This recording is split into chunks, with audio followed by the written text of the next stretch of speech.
नमस्ते दोस्तों, मैं अंकित पाठक आज की अपनी नई कक्षा में आप सभी का स्वागत करता हूं। यह कोर्स हम UGC NTA net paper 2 Hindi के लिए प्रिपेयर कर रहे हैं और जिसमें हम अपने दिसंबर 2026 के एग्ज़ाम को टारगेट कर रहे हैं। और इस कोर्स की यह 11वीं कक्षा है। तो इस क्लास को शुरू करते हैं। इस क्लास को शुरू करने से पहले हम एक बार देखेंगे कि पिछली क्लास में हमने क्या देखा था। तो पिछली क्लास में हमने इकाई 1 जो कि हिंदी भाषा और उसका विकास है, उसका जो पहला टॉपिक था हिंदी की ऐतिहासिक पृष्ठभूमि, उससे रिलेटेड कुछ क्वेश्चंस हमने डिस्कस किए थे जो हमारे एग्जाम में आते हैं। लगभग 10 या 11 क्वेश्चंस हमने डिस्कस किए थे और भी क्वेश्चंस हैं उसका पीडीएफ में तैयार करूँगा, आपके साथ शेयर करूँगा, उसको भी हम डिस्कस करेंगे। कुछ अभी टेक्निकल एसेट्स हमारे पास कम पड़ रहे हैं जिसकी वजह से वो चीज़ अभी नहीं हो पाई है, लेकिन जल्दी हम उसको करेंगे। उसको लेकर आप वरी मत करना, सारे क्वेश्चंस हम डिस्कस ज़रूर करेंगे। तो उसके बाद हमने उसी इकाई का जो दूसरा टॉपिक है हिंदी का भौगोलिक विस्तार, जिसमें पूरे हमारे भारत में हिंदी किस इलाके में कहाँ कैसे बोली जाती है वो हमें पढ़ना है। उसमें हमने देखा था कि हिंदी का एक बड़ा क्षेत्र होने के कारण उपभाषा का कंसेप्ट आ जाता है। जनरली भाषा होती है और उसकी बोलियाँ होती हैं, लेकिन चूँकि हिंदी का क्षेत्र बहुत विस्तृत है, इस वजह से उसमें एक उपभाषा का भी कंसेप्ट आ जाता है। और फिर हमने उपभाषा के बारे में और बोली के बारे में समझा था। हिंदी की कुल 5 उपभाषाएं हमने देखा था: राजस्थानी, पहाड़ी, पश्चिमी हिंदी, पूर्वी हिंदी और बिहारी हिंदी। अब भ्रंश के आधार पर देखेंगे तो सौरसैन्य भ्रंश से राजस्थानी, पहाड़ी और पश्चिमी हिंदी का विकास हुआ। पूर्वी हिंदी का विकास अर्धमागधीय भ्रंश से हुआ और बिहारी हिंदी का विकास मागधीय भ्रंश से हुआ था। तो ये चीज़ हमने कल डिस्कस किया था। फिर हमने शुरू किया था राजस्थानी हिंदी के बारे में। राजस्थानी हिंदी के बारे में हमने देखा था कि इसकी 4 प्रमुख बोलियां हैं: मारवाड़ी, मेवाती, मालवी, जयपुरी, जिसको हम ढूंढानी भी कहते हैं। ठीक है, यहाँ तक हमने देखा था। अब हम बारी बारी जो इनकी 4 प्रमुख बोलियां हैं इसके बारे में चर्चा करेंगे। तो चलिए आज की क्लास शुरू करते हैं। और ये क्लास पूर्णतः रिकॉर्डेड है, तो अभी लाइव आप इस पर तो कमेंट नहीं कर सकते, लेकिन क्लास देखने के बाद जो भी सुझाव हो, जो भी आपको अच्छा लगे, इस क्लास के बारे में आपकी जो भी राय हो, वो ज़रूर कमेंट में लिखें। और मेरे लिए ये बहुत बड़ी बात होगी, उसको आप इसका मूल्यांकन करें। मैं हर कमेंट का रिस्पॉन्स ज़रूर दूंगा।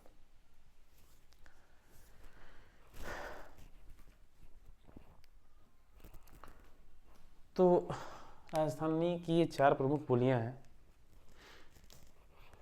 एक बार हम थोड़ा मैप देखते हैं।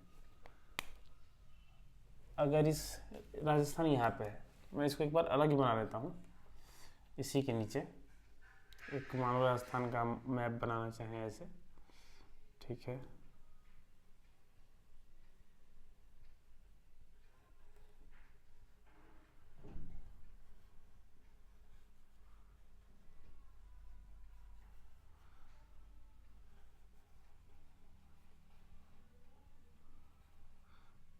लगभग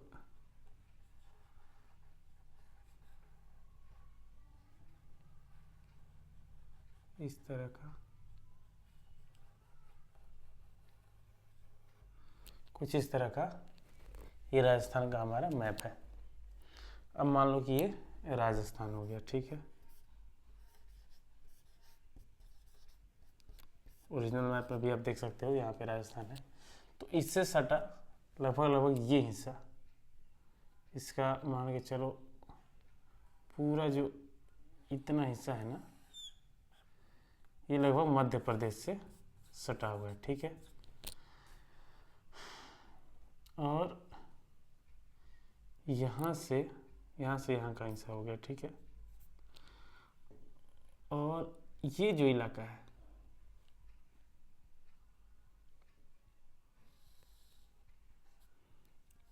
मैं एक बार आपको ये चीज़ बताता हूँ, हमें आगे चीज़ें समझने में आसान होंगी। ये हरियाणा,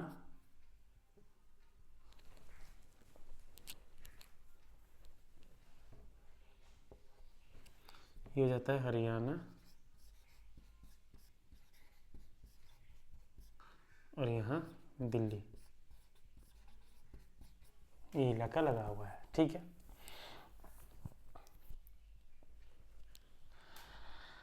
अब मैप भी हमारे सामने है, एक राजस्थान का हमने अलग से एक छोटा सा समझने के लिए हमने बना दिया। तो यहाँ से अब हम शुरू करते हैं मारवाड़ी से, ठीक है। पहले हमारी इसकी बोली है क, मारवाड़ी।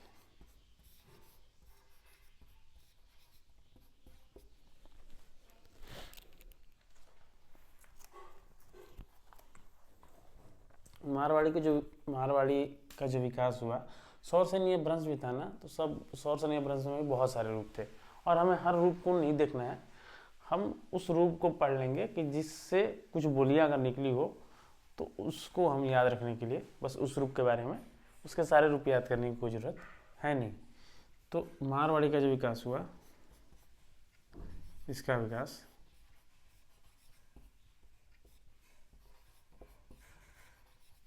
विकास सौरसेनीय भ्रंश के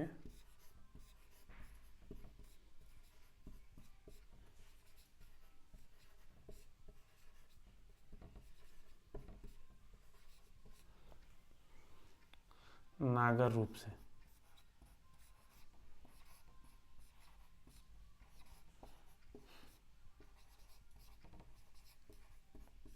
सौरसेनी में नागर, उपनागर, ऐसे करके बहुत सारे उसकी भी शैलियाँ हैं। तो उसका जो नागर रूप से रूरल रूप था, वहाँ से इस मारवाड़ी का विकास हुआ। कहाँ बोली जाती है राजस्थान में? तो राजस्थान के पश्चिमी क्षेत्र में,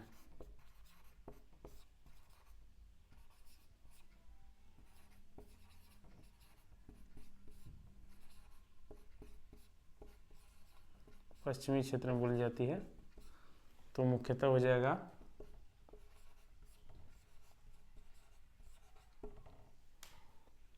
जोधपुर,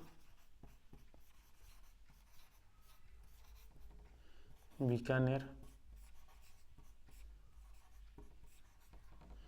जैसलमेर, उदयपुर।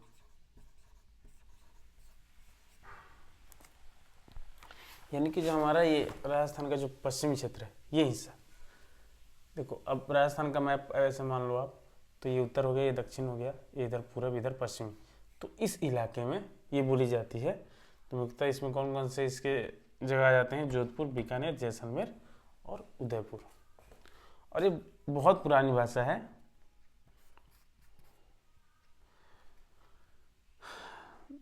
बहुत ही प्राचीन बोली, ठीक है।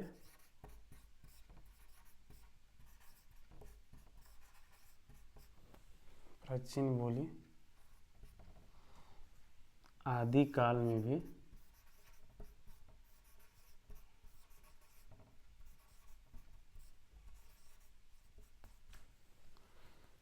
इसमें साहित्य लिखा गया।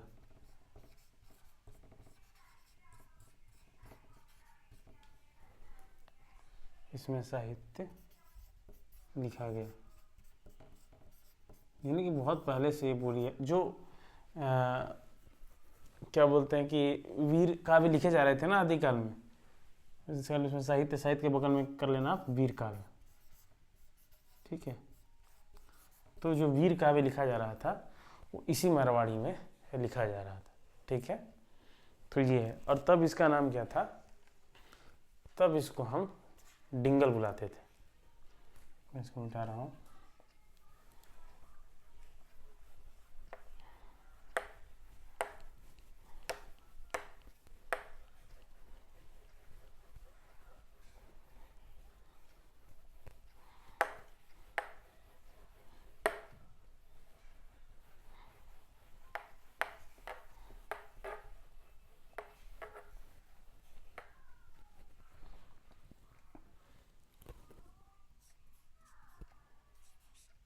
प्राचीन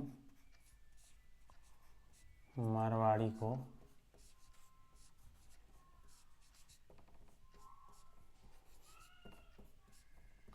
डिंगल कहा गया।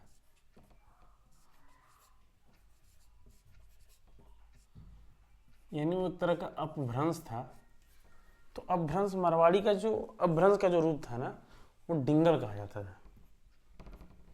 तो उन भाषाओं में वो वीर काव्य लिखे गए थे। मीरा ने अपने भक्ति काव्य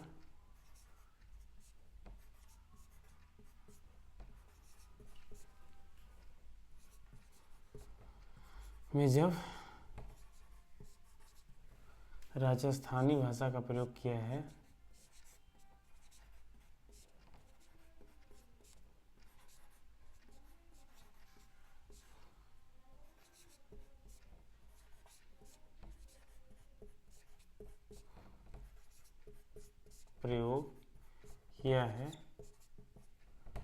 तब इसी बोली में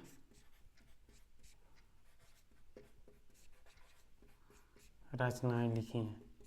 उनके यहाँ तो ब्रज भी है और कहीं तो गुजराती भाषा मिल जाती है, खड़ी बोली भी है, लेकिन जब जो राजस्थानी भाषा का प्रयोग करती है ना, तो ये मारवाड़ी में ही लिखती हैं, इसी बोली में रचना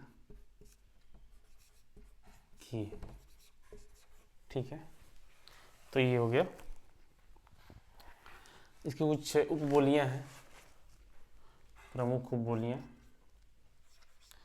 मैंने बताया था ना कि कुछ बोलियों का क्षेत्र जब बहुत ही बड़ा हो जाता है ना, तो फिर उनको भी ये धन की सुविधा के लिए उसके अलग अलग बोलियों को, अगर रूप अलग अलग है, कोई बोलियों में ही अगर उसका कुछ रूप अलग पाया जाता है, तब उसके भी कुछ उपबोलियाँ बना दी जाती हैं।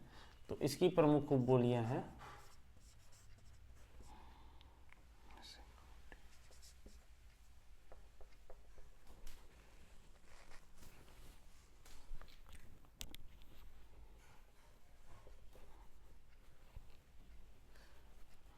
प्रमुख उपबोलियाँ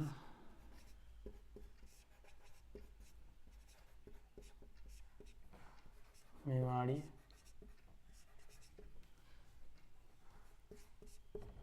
शेखावटी, सिरोही,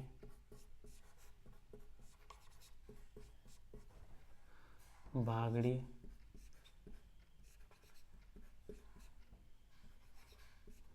ठीक है। तो ये कुछ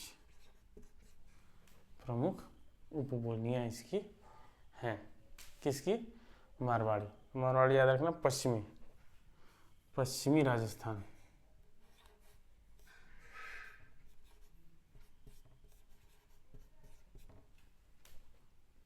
तो यहाँ पर क्या हो गया? मारवाड़ी। ठीक है, इसको कैसे याद रखोगे आप? इसको ऐसे याद रख लो, मारवाड़ी क्या होते हैं? ऐसे लोग कहते हैं ना कि मारवाड़ी बहुत धनी मनी लोग होते हैं, उनके पास एक ऐसी संकल्पना है, काफ़ी लोग सोचते हैं कि बिजनेस मतलब व्यापार करने में बहुत कुशल होते हैं, उनके पास अच्छा खासा धन होता है। और पश्चिम में क्या होता है? पश्चिम में सूरज डूबता है तो मतलब क्या होता है, सब लोग अपने घर की ओर जाते हैं, यानी कि सब अपनी चीज़ें समेट के बटोर के घर की ओर जाते हैं। तो उस वजह से याद रखना कि मारवाड़ी तो इस चीज़ में निपुण है कि हर चीज़ समेटते हैं और इस तरह से वो काफ़ी धनी मनी होते हैं। तो जब भी पश्चिमी आएगा तो पश्चिमी में मारवाड़ी, यानी पश्चिमी राजस्थान में मारवाड़ी बोली जाती है। तो कुछ ऐसा ट्रिक लगा के याद रखने के लिए बता रहा हूँ, आप ऐसा ट्रिक लगा सकते हो। ठीक है, अगली हमारी इसकी बोली है जयपुरी। कहते हैं ना जयपुरी, इसको हम ढूंढानी भी बोलते हैं। ठीक है, जयपुरी या ढूंढानी। तो ढूंढानी नाम की पड़ा कि जो जयपुर का पुराना नाम था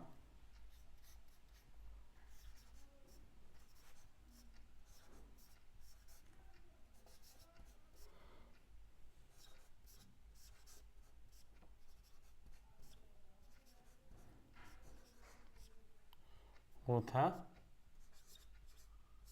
ढूंढान। ठीक है, ढूंढान। यहाँ ढूंढ का अर्थ है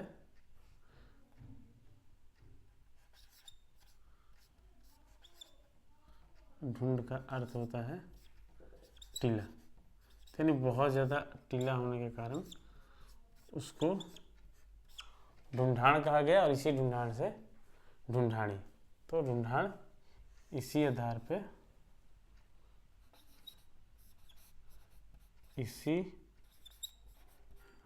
पर ढूंढानी नाम पड़ा। ठीक है,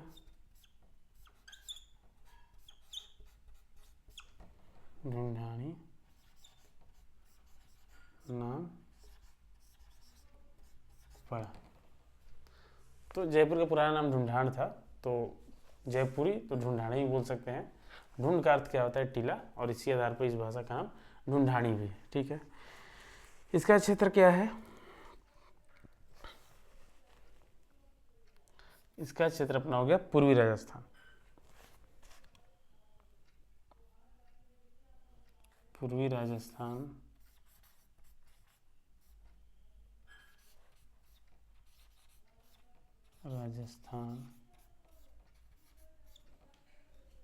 में, और मुख्यतः कौन सा इलाका हो जाएगा? मुख्यतः कि नाम से ही लग रहा है ना जयपुर, तो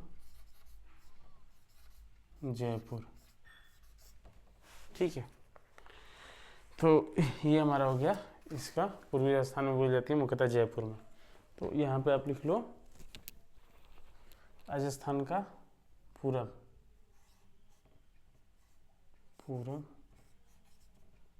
यहाँ हमारा हो गया कौन सा? जयपुरी।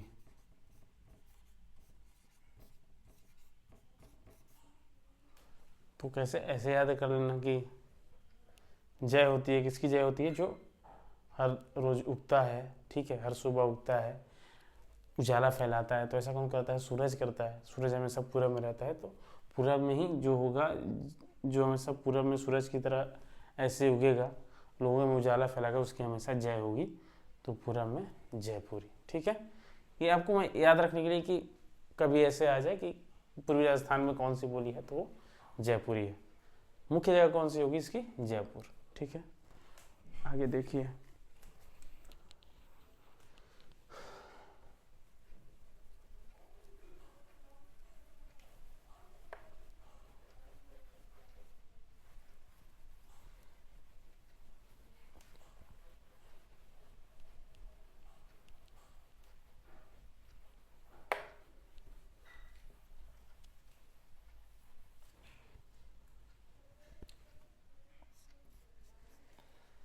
इसका विकास हुआ किससे? तो राजस्थानी है। तो देखो, राजस्थानी की बोले, राजस्थानी का हमें पता है कि सौरसेनी अपभ्रंश से होगा।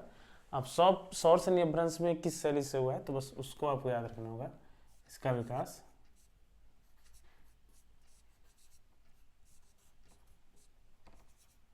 सौरसेनी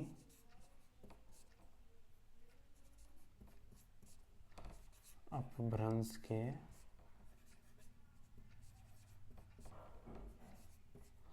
उपनागर, ठीक है, उपनागर रूप से हुआ।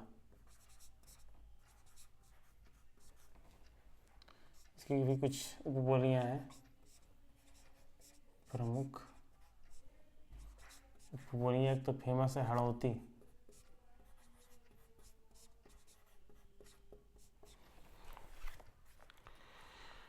हड़ौती और अजमेरी। हड़ौती और अजमेरी।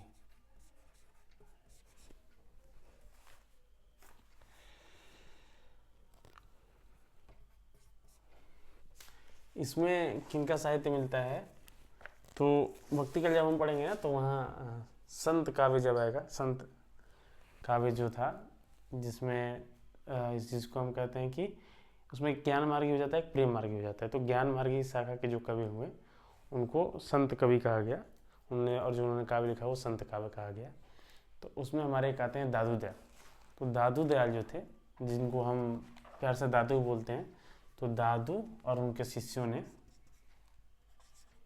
दादू और उनके शिष्यों ने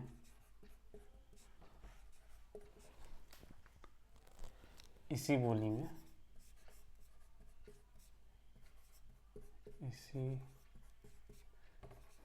में अपनी रचनाएं लिखी।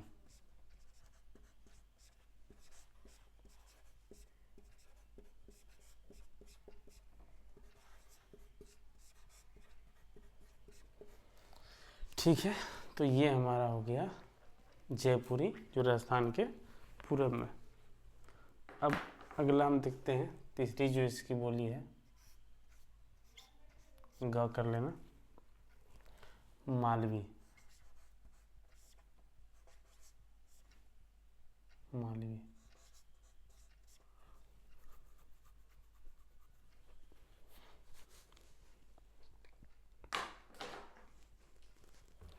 मालवी जो है ये दक्षिणी राजस्थान, ठीक है, इधर हो गया दक्षिण, ठीक है। तो दक्षिणी राजस्थान और कहाँ बोल जाती है, तो दक्षिणी राजस्थान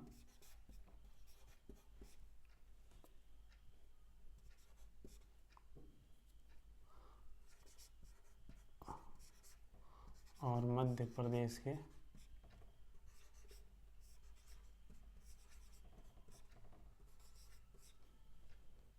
मालवा क्षेत्र में। अब यहाँ देखो राजस्थान के दक्षिण में, मैंने इसीलिए मध्य प्रदेश से दिखाया था कि इतना हिस्सा ना, अगर राजस्थान ये है तो देखो इसका इतना हिस्सा लगभग थोड़ा सा, मतलब राजस्थान का ये पूरब भी हो जाएगा या दक्षिण पूरब कह सकते हो आप, ये हिस्सा पूरा मध्य प्रदेश से टच कर रहा है। तो जो दक्षिणी हिस्सा इसका हो गया, और मध्य प्रदेश का जो मालवा क्षेत्र, मतलब मध्य प्रदेश का भी क्षेत्र आ जाता है और राजस्थान का भी। और सबसे रोचक बात यह है कि मध्य प्रदेश में ही ज़्यादा ये बोली जाती है। जो मालवी है वो, चूँकि मध्य प्रदेश का जो मालवा इलाका है ना, दक्षिण वाला मालवा इलाका जिसको हम बोलते हैं, उज्जैन के आसपास का क्षेत्र था, तो उधर ही ज़्यादा ये बोली जाती है। राजस्थान में इसका हिस्सा कम ही है, लेकिन चूँकि शहरी राजस्थानी है, इसको हम इसको राजस्थानी भाषा वर्ग में ही पढ़ते हैं, ठीक है। तो दक्षिण राजस्थान और मध्य प्रदेश के मालवा क्षेत्र में बोली जाती है,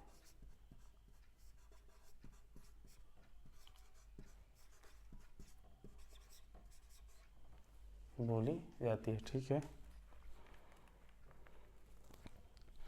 इसकी प्रमुख उपबोली है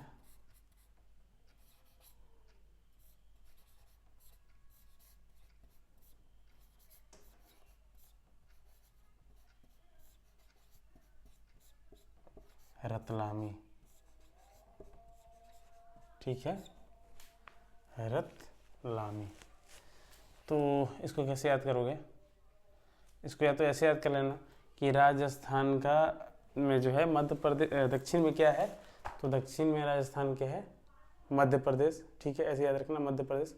मध्य प्रदेश में हो गया मालवा, ठीक है, तो मालवा में ज़्यादा बोली जाती है तो ये मालवी, यानी कि दक्षिण में मध्य प्रदेश, मध्य प्रदेश में मालवा, तो दक्षिण में कौन सी होगी बोली, वो होगी मालवी, ठीक है। तो यहाँ लिखना मालवी।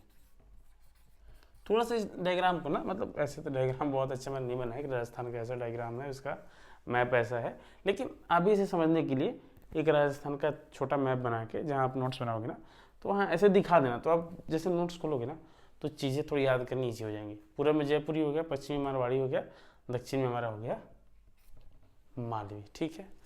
तो ये हो गई तीसरी बोली राजस्थान की। अब चौथी और एक जो अंतिम बोली है इसकी, मेवाती।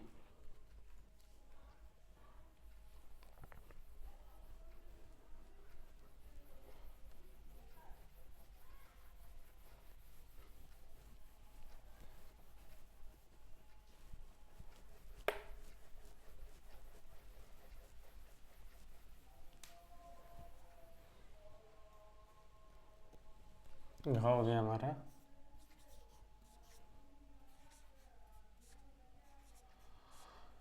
मेवाती, ठीक है।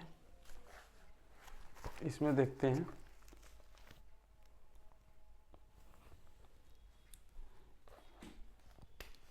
इसका जो इलाका है वो कहाँ है, तो उत्तर पूर्वी राजस्थान,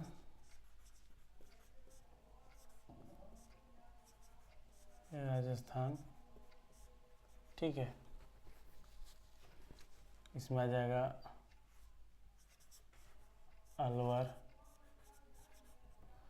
भरतपुर, ठीक है। के अलावा दिल्ली के भी कुछ हिस्से में है ये, हरियाणा में भी करनाल, गुड़गांव, ठीक है, आदि क्षेत्रों में बोली जाती है।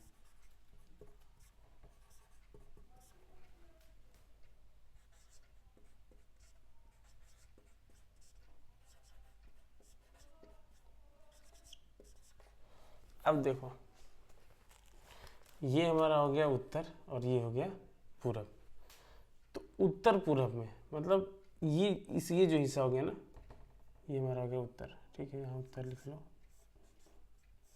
तो उत्तर पूरब के बीच कैसे देख लो ना, हरियाणा और दिल्ली यहाँ टच कर राजस्थान पे। तो ये जो इलाका राजस्थान के हुआ, प्लस में हरियाणा का भी कुछ भाग जिसमें कि करनाल, गुड़गांव ये सब आ जाते हैं, और दिल्ली के भी कुछ हिस्से में ये उपभाषा मेवाती बोली जाती है, ठीक है। तो उत्तर पूरब में लिख लेना ऐसे, यहाँ पे हमारा हो गया उत्तर पूरब, और यहाँ पे क्या है, मेवाती, ठीक है। तो उत्तर पूरब में मेवाती ये बोली जाती है। तो अब देखो यहाँ जो हरियाणा दिल्ली वाला क्षेत्र है ना, ये जैसे हमारा ये राजस्थान हुआ, ये हरियाणा हो गया, यहाँ हमारा दिल्ली का इलाका सट रहा है, ठीक है। तो इन सब इलाके में क्या है कि हरियाणा दिल्ली, यहाँ थोड़ा पंजाब, इधर यूपी का पश्चिमी यूपी जो है, यहाँ पर किसका वर्चस्व रहता है, पश्चिमी हिंदी का, ठीक है। इन इलाकों में क्या है कि पश्चिमी हिंदी काफ़ी बोली जाती है। तो यहीं पे ये बोल रही जा रही है मेवाती। तो एक तरफ से तो राजस्थानी है यार, और दूसरी तरफ ये किससे मिल रही है, पश्चिमी हिंदी से, इसलिए इसको क्या बोलते हैं, राजस्थानी और पश्चिमी हिंदी के बीच का सेतु इसको माना जाता है। तो ये लिख लेना कि इसे राजस्थानी हिंदी और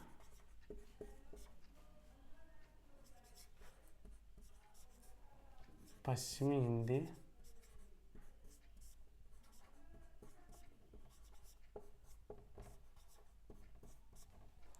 हिंदी के बीच का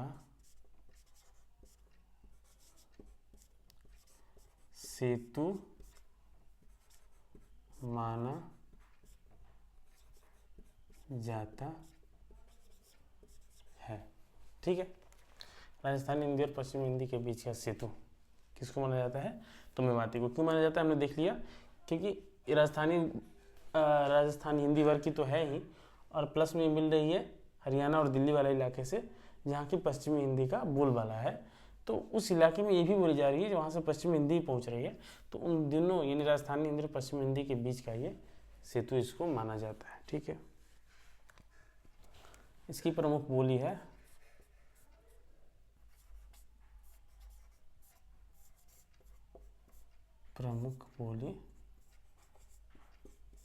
अहिरवाटी,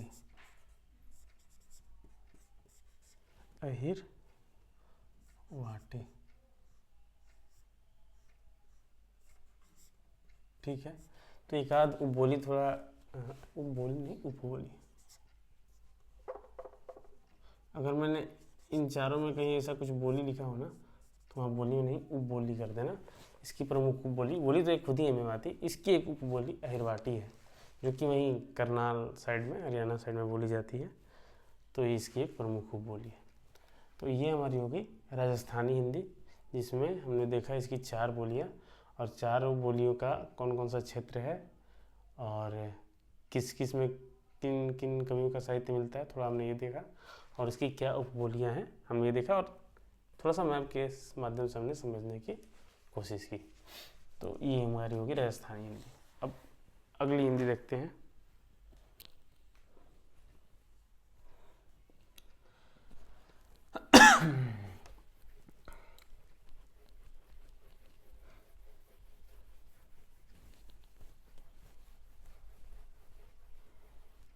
एक बार फिर ऐसे मैं समझा देता हूँ आपको। राजस्थानी हिंदी, राजस्थान वाला मुख्य इलाका, हालांकि मध्य प्रदेश भी आ जा रहा है, लेकिन मुख्यतः राजस्थान में बोली जाती है। इसके पश्चिम में मारवाड़ी, यहाँ पे कौन कौन से मेन जगह हो गए, बीकानेर हो गया, उदयपुर हो गया, ठीक है, जैसलमेर हो गया, जोधपुर हो गया। इधर पश्चिम भाग, राजस्थान का पश्चिम भाग, इधर मारवाड़ी बोली जाती है। इसके दक्षिण में मालवी, और ज़्यादातर ये कहाँ मध्य प्रदेश में ज़्यादा बोली जाती है। राजस्थान के तो बहुत ही कम हिस्से में बोली जाती है, लगभग मध्य प्रदेश में ही बोली जाती है। तो ये हो गई हमारी मालवी, मध्य प्रदेश से मौ से मौ, मालवी ऐसे हमने याद कर लिया, ठीक है। उसके बाद पूरब में हमने देखा जयपुरी, जिसको हम ढूंढानी भी बोलते हैं। तो ये राजस्थान के पूरब में बोली जाती है और मुख्यतः जयपुर में, नाम से भी स्पष्ट है। और फिर हमने देखा कि उत्तर पूर्व में, यानी कि राजस्थान का उत्तर पूर्व जो है वहाँ पे बोली जाती है मेवाती। और उत्तर पूर्व में राजस्थान के कौन सा इलाका आता है, हरियाणा और दिल्ली, जहाँ पे पश्चिमी हिंदी का बोलबाला है। तो ये पश्चिमी हिंदी से मिल रही है, तो इसलिए इसे क्या कहते हैं कि राजस्थानी और पश्चिमी हिंदी के बीच का सेतु, किसे, मेवाती को। तो इस तरह से हमारी ये होगी राजस्थानी हिंदी और उसकी बोलियाँ। अब अगला हम देखेंगे जो हमारा दूसरा उपभाषा वर्ग है हिंदी का। दूसरा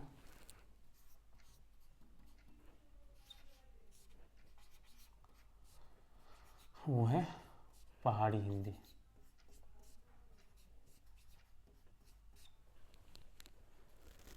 ये मैं मिटाता हूँ।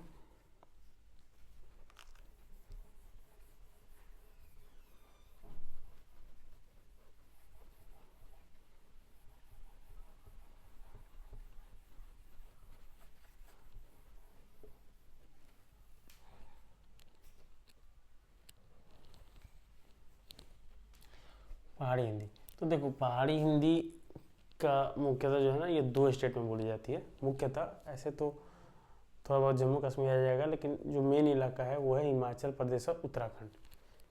हिमाचल और ये अपना उत्तराखंड, ठीक है। उत्तराखंड पहले उत्तर प्रदेश का हिस्सा हुआ करता था। तो यहाँ वाला इलाका यानी कि यूपी के जस्ट ऊपर है हमारा उत्तराखंड, और उत्तराखंड से भी और ऊपर हमारा हो गया हिमाचल प्रदेश। तो प्रमुख क्षेत्र इसका कौन सा है, हिमाचल प्रदेश और उत्तराखंड। तो पहले ये लिख लेना कि मुख्यतः हिमाचल प्रदेश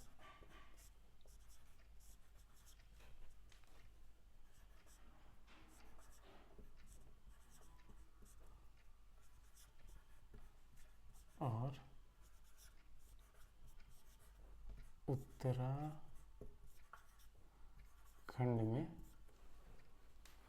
बोली जाती है,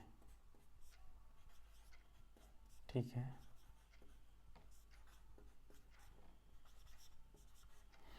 अब इसके भी 2 वर्ग हो जाते हैं।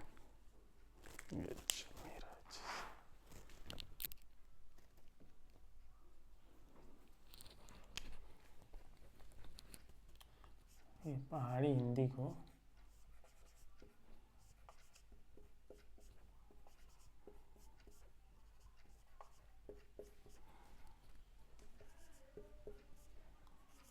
दो वर्गों में बांटते हैं।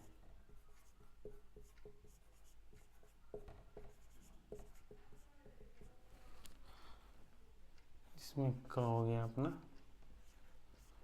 पश्चिमी पहाड़ी, ठीक है।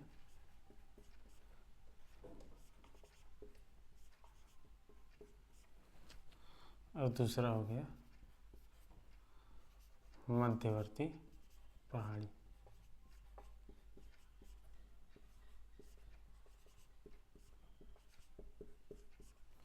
ठीक है। पश्चिमी पहाड़ी और मध्यवर्ती पहाड़ी। तो पहले हम देखते हैं पश्चिमी पहाड़ी।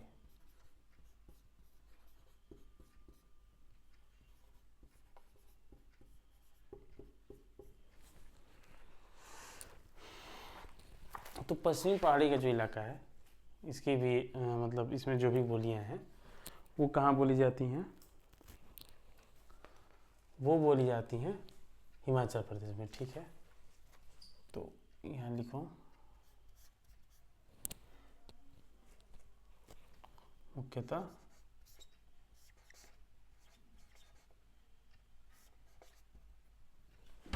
चल ही नहीं रहा, सॉरी।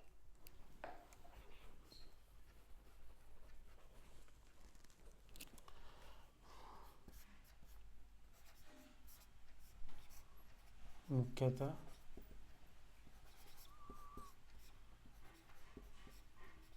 हिमाचल प्रदेश में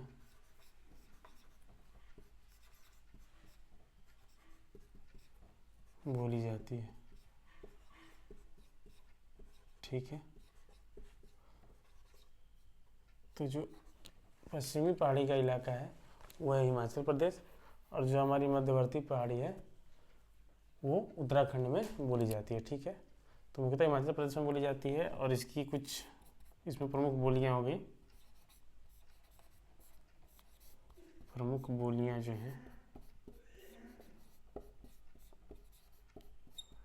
वो हैं जौनसारी, चमोली, सारी, चमोली और भद्रवाही। ठीक है,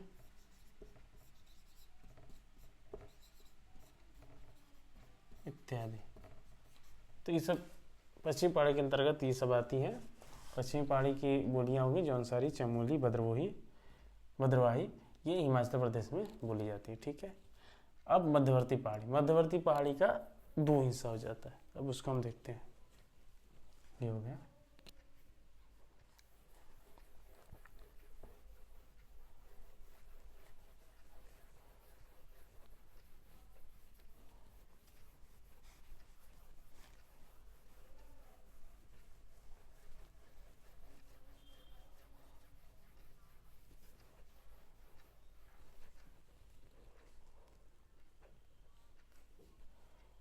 क्या हो गया था, अब खा देखना।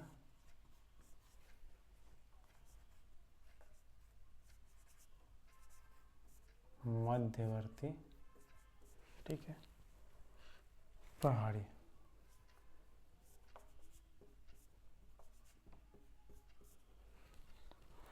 इसका प्रमुख क्षेत्र जो है वो उत्तराखंड है। यह मुख्यतः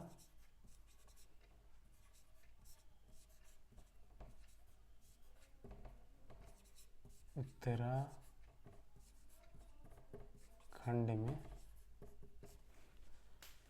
बोली जाती है।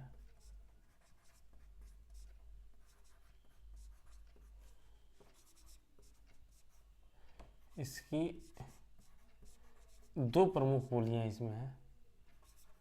इसकी दो प्रमुख बोलियां हैं। प्रमुख बोलियां हैं जिसमें हमारा कौन सा एक तो आ जाता है कुमाऊनी,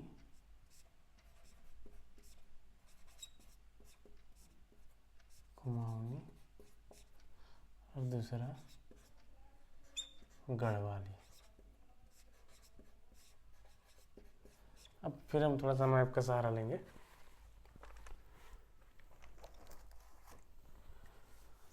देखो उत्तराखंड हमारा कौन सा इलाका हो गया, उत्तराखंड यहाँ पे है। उत्तराखंड मैं इसका मैप बाहर बना लेता हूँ समझने के लिए। आपको बहुत बड़ा स्टेट नहीं है ये।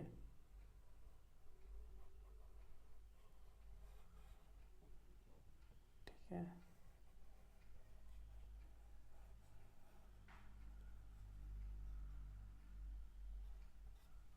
लगभग करके ये हमारा मान के चलो कि उत्तराखंड एक छोटा स्टेट है। मैं इस जानबूझ के कैसे छोटा दिखाया हूँ, इसे आप बड़ा भी बना सकते हो, जब अलग बनाना है तो हम बड़ा भी बना सकते हैं। तो इसमें जो है ना, अब इसके मान के चलो मतलब इस उत्तराखंड का पश्चिमी हिस्सा और पूर्वी हिस्सा, अगर दो हिस्सा ऐसे आप थोड़ा सा जूम कर लो, ठीक है ना। पश्चिमी बोला भी जाता है कि इसका वेस्टर्न डिवीजन और ईस्टर्न डिवीजन, मतलब पश्चिमी क्षेत्र और पूर्वी क्षेत्र। तो जो इसका पश्चिमी क्षेत्र होता है उत्तराखंड का,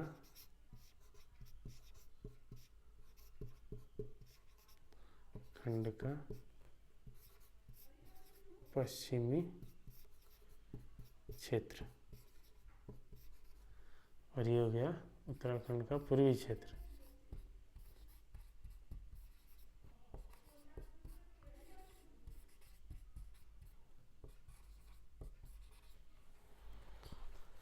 तो इसका जो पश्चिमी क्षेत्र होता है ना, उसको गढ़वाल बोलते हैं, ठीक है, और पूर्वी क्षेत्र को कुमाऊं।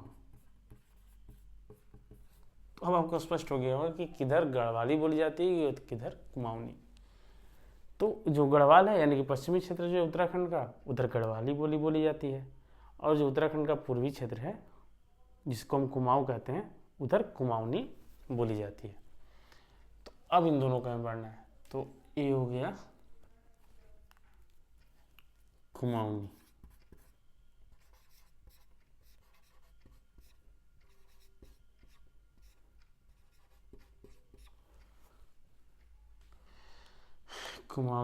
कुमाऊनी और गढ़वाली को हम कल से देखते हैं, यहाँ से शुरू करेंगे कल, ठीक है। अभी तक वो क्लियर हो गया ना कि एक तो इलाका तो क्लियर हो गया कि कहाँ बोली जाती होगी। कुमाऊं उत्तराखंड का पूर्वी क्षेत्र है तो वहाँ कुमाऊनी बोली जाती है। उत्तराखंड का पश्चिमी क्षेत्र गढ़वाल बोला जाता है तो वहाँ पे गढ़वाली बोली जाती है।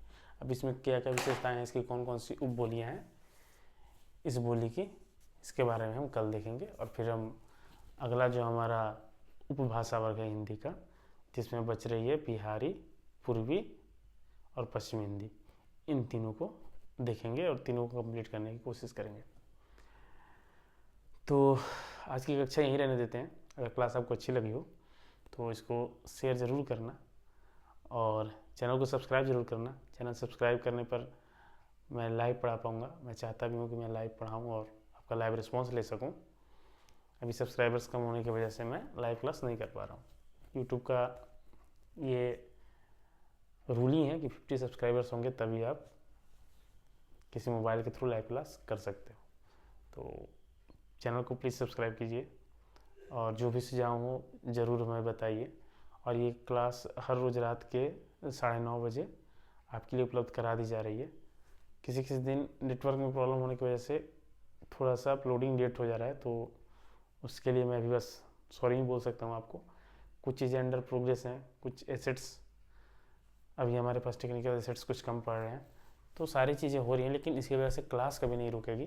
क्लास हमारी कंटिन्यू रहेगी और हर रोज़ मैं आपके लिए नई कक्षा लाता रहूँगा, चाहे लाइव करूँ या फिर अपलोड करके आपके लिए लाऊँ, लेकिन क्लास रोज़ आती रहेगी और हम इस कोर्स को ज़रूर पूरा करेंगे और हिंदी के बारे में अच्छी जानकारी लेंगे। आपको पढ़ के नीट एग्ज़ाम नहीं, हिंदी की भी एक ओवरऑल अच्छी नॉलेज होगी इस कोर्स के माध्यम से। तो इस कोर्स के साथ हमेशा जुड़े रहिए, हमेशा बने रहिए और अपने सुझाव देते रहिए। तो चलिए फिर चलते हैं, तब तक अपना और अपनों का ज़रूर ख्याल रखिए। धन्यवाद।